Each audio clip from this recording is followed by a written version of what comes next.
एक समय की बात है। एक साधु गांव के बाहर वन में स्थित अपनी कुटिया की ओर जा रहा था।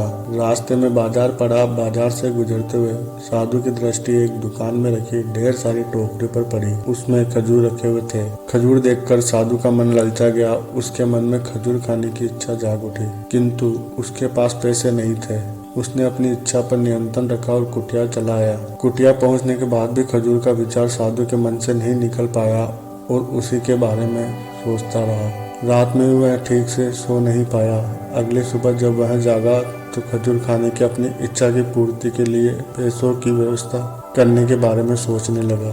सूखी लकड़ियां बेचकर खजूर खरीदने लायक पैसों की व्यवस्था अवश्य हो जाएगी। यह सोचकर वह जंगल में गया और सूखी लकड़ियां बीनने लगा। काफी लकड़ियां एकत्रित कर लेने के बाद उसने उसका गट्ठर बनाया और उसे अपने कंधे पर लादकर बाजार की ओर चल पड़ा।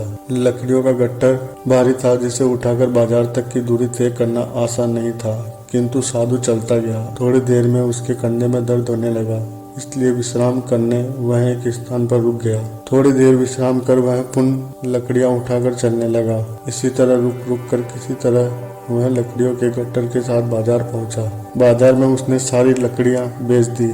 अब उसके पास इतने पैसे इकट्ठे हो गए जिससे वह खजूर खरीद सके। वह बहुत प्रसन्न हुआ और खजूर की दुकान में पहुंचा।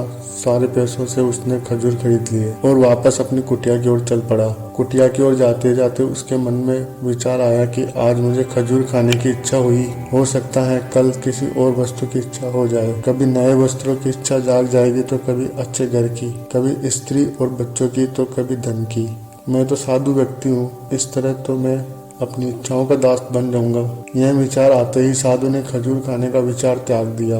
उस समय उसके पास से एक गरीब व्यक्ति गुजर रहा था। साधु ने उसे बुलाया और सारे खजूर उसे दे दिए। इस तरह उसने स्वयं को इच्छाओं का दास बनने से बचा लिया। दोस्तों, यदि हम अपनी इच्छाओं के आगे हार जाएंगे तो सदा के लिए अपनी इच्छाओं के दास बन जाएंगे। मन चंचल होता है, उसमें रह रहकर इच्छाएं उत्पन्न होती रहती है, जो उचित भी हो सकती है और अनुचित भी। ऐसे में इच्छाओं पर नियंत्रण रखना आवश्यक है। सोच विचार कर इच्छाओं के आकलन के उपरांत ही उनकी पूर्ति के लिए कदम बनाना चाहिए, तभी जीवन में सफलता प्राप्त होगी। हमें इच्छाओं का दास नहीं बनना है, बल्कि इच्छाओं को अपना दास बनाना है।